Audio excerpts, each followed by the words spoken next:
Assalamualaikum warahmatullahi wabarakatuh. Perkenalkan nama saya Rahma Zulya Putri dengan NPM 24782027.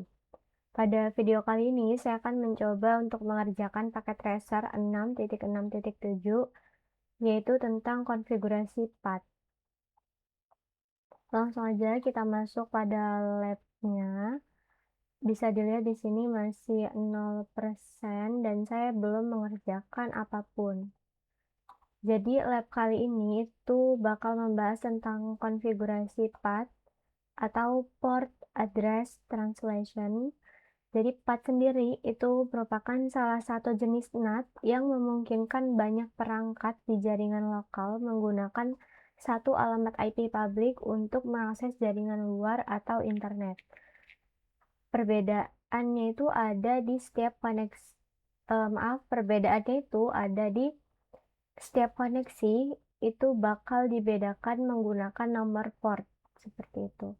Nah, pada lab kali ini itu ada dua bagian, yaitu yang bagian pertama ada konfigurasi path. Nah, kita bakal coba untuk mengkonfigurasi dynamic NAT dengan overload pada router 1. Terus di bagian kedua kita bakal konfigurasi path menggunakan interface pada router 2, seperti itu. Mungkin kita langsung aja ya masuk ke bagian yang pertama, yaitu konfigurasi dynamic NAT dengan overload, seperti itu. Di sini kita bakal coba mengatur traffic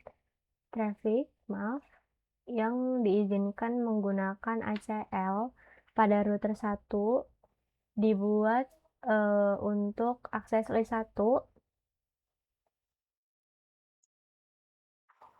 gunanya untuk mengizinkan alamat dari jaringan 172.16.0.0/16 ini. Perintahnya ini ya udah dikasih tahu, sudah ada, kita tinggal ikuti saja, seperti itu.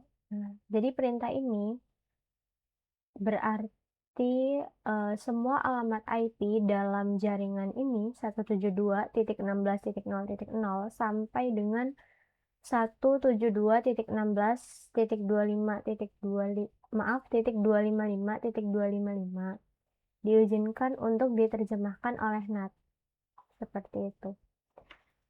Kita bakal coba di R1 ya. Ini R1. Nah, di sini ada topologinya seperti ini ya. Ada R1, R2, ada server, internet, switch, PC, dan juga laptop. Nah, kita ke R1 dulu.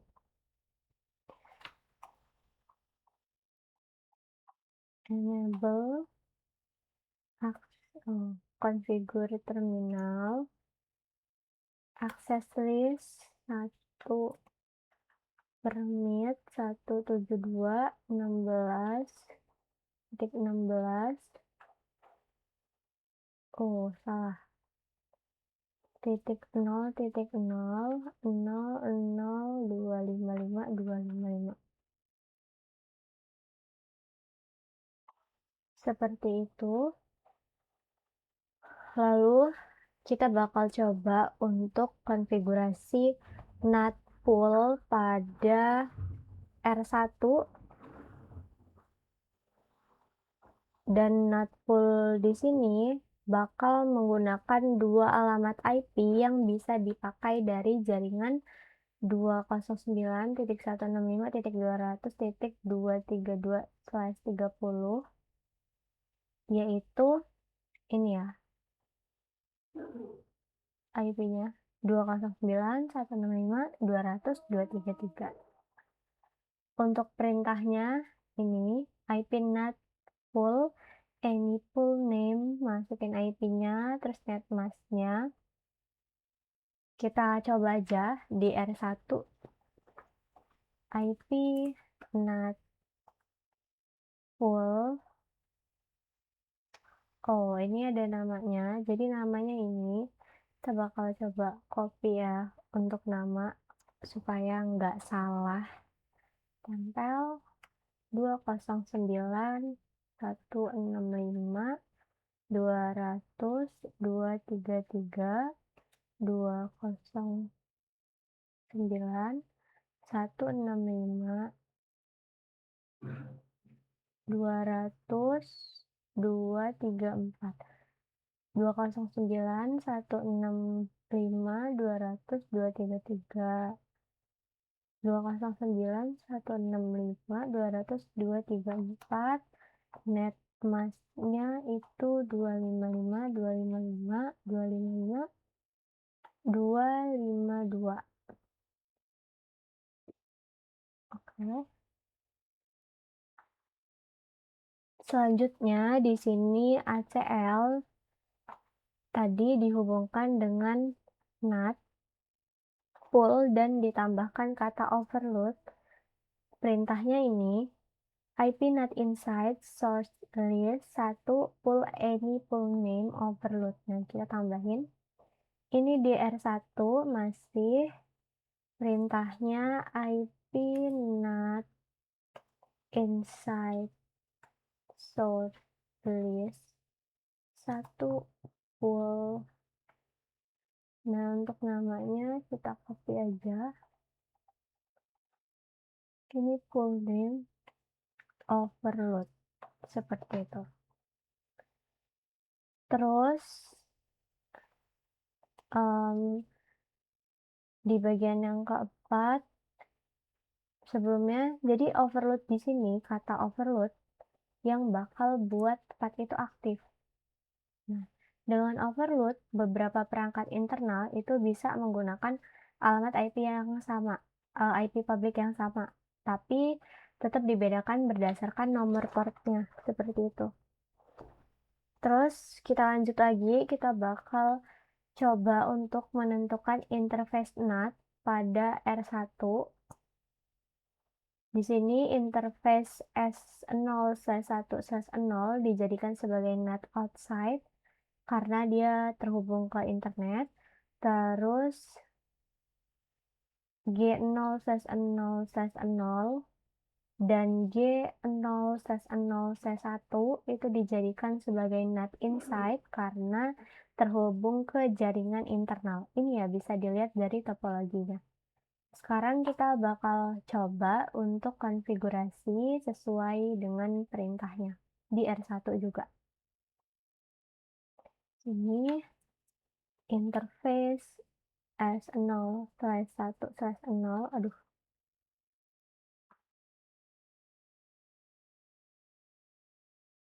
Ini IP NAT outside.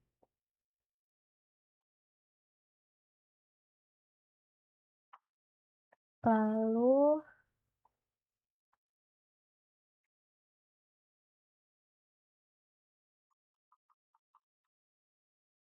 G0/0/0 IP NAT inside. Ini G0/0/1 IP NAT inside juga. Sini bisa dilihat ya, skornya itu dia bertambah. Nah, di bagian 1 kita udah ngerjain semua di R1-nya.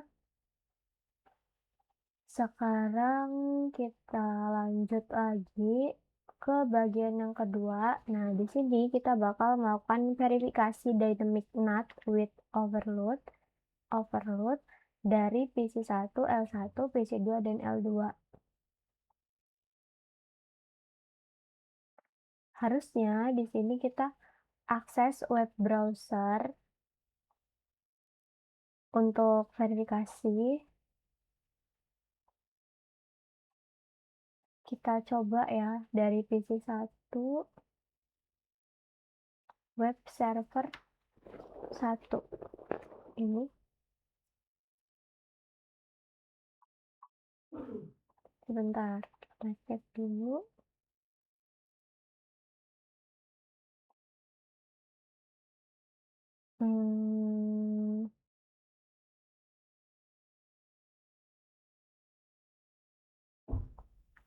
Di sini untuk buka web browser itu lama sekali. Sebentar ya.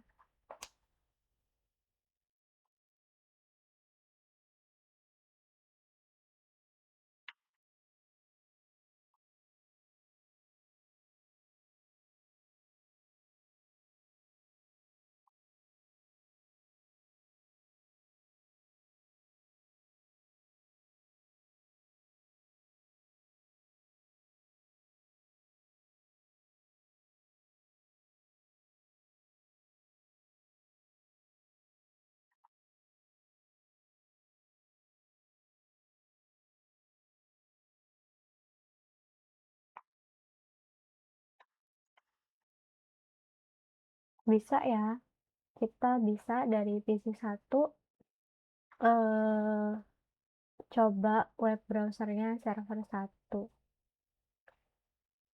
Kalau dari PC2 apakah bisa juga? Oh, salah.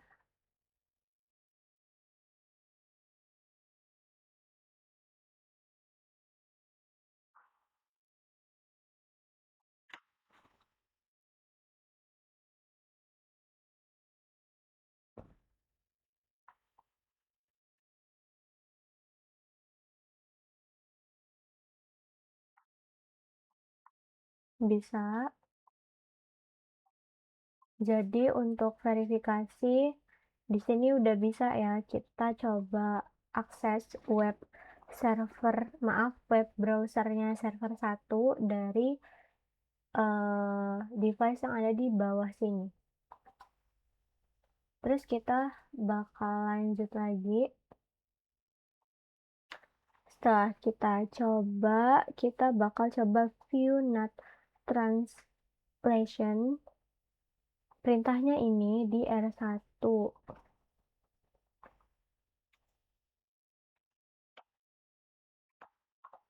Nah, muncul ya. Jadi seperti itu. Kita sekarang lanjut ke bagian ketiga, yaitu konfigurasi. Sebentar, kita coba cek result. Yang di R2 kita belum.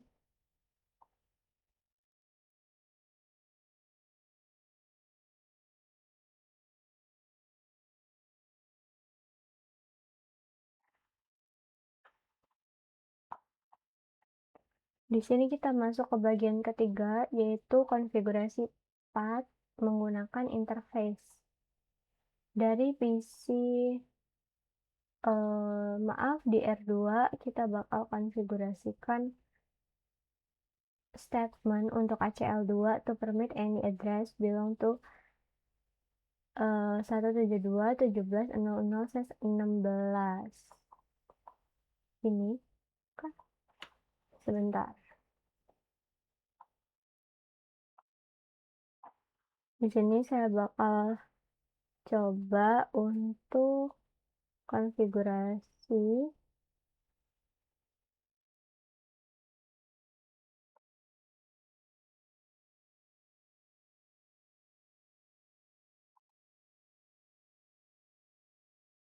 di R2. Tadi kan kita udah di R1, sekarang kita lanjut ke R2.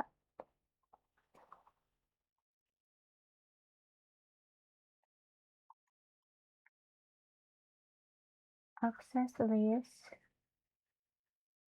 2 permit 172.17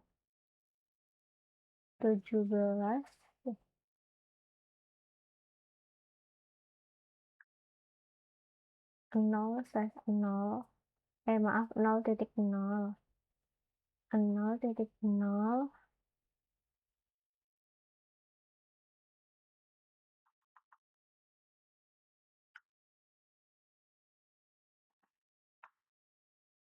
kayak gini. Setelah itu kita coba juga untuk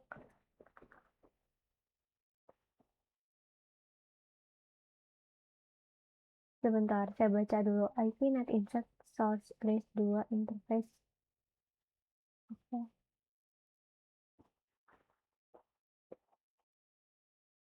Nah, di langkah 2 ini kita bakal kaitkan ACL2 dengan interface NAT, dan kita bakal izinkan juga address untuk digunakan kembali. Seperti itu. Ini perintahnya udah ada, IP not inside source list 2 interface S0/1/1 overload. IP not inside source list 2 interface S0/1/1 overload. seperti itu. Lalu yang bagian ketiga, konfigurasi NAT interface. Ini kurang lebih kayak yang di R1 tadi. Kita coba interface S0/1/1 IP NAT outside. Nah, ini kita lihat dari topologinya. Terus interface G0/0/0 IP NAT inside dan interface G0/0/1 IP NAT inside juga. Seperti itu. Sudah ya untuk R2, bisa dilihat di sini juga kita udah kerjain semua yang untuk R2.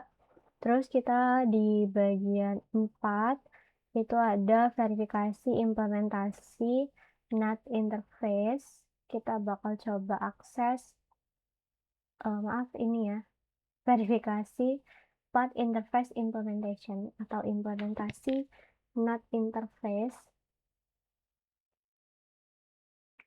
dari PC3 PC4.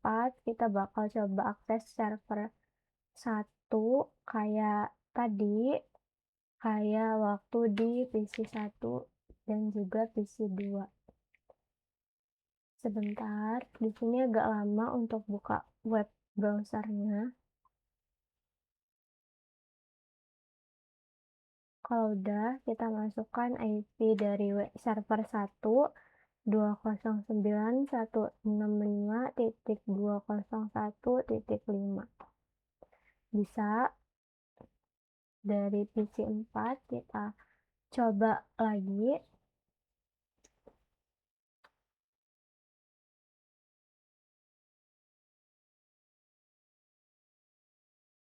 Sebentar.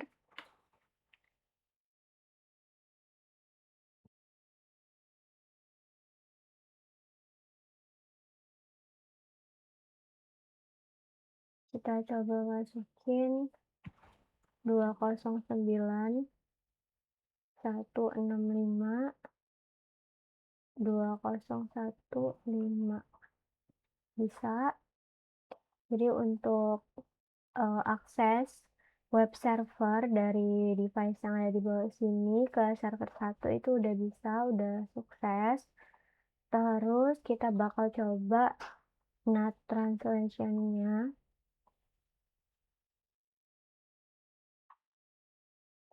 Di R2.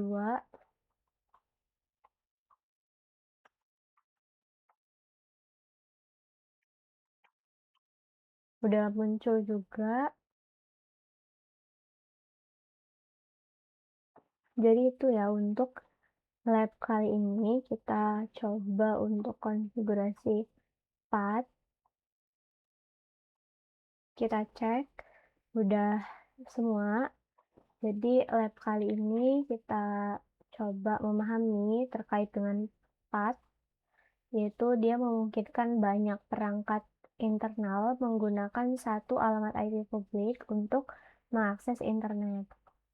Path sendiri dia cara kerjanya yang udah saya sebutkan tadi, dia membedakan setiap koneksi menggunakan nomor port. Seperti itu. Jadi pada R1 path dikonfigurasi menggunakan NAT full dengan overload. Terus di R2 kita coba konfigurasi menggunakan interface dengan overload. Seperti itu. Mungkin itu saja yang dapat saya sampaikan pada video kali ini. Di sini juga udah 100%. Saya mohon maaf apabila ada salah kata. Saya akhiri. Wassalamualaikum warahmatullahi wabarakatuh.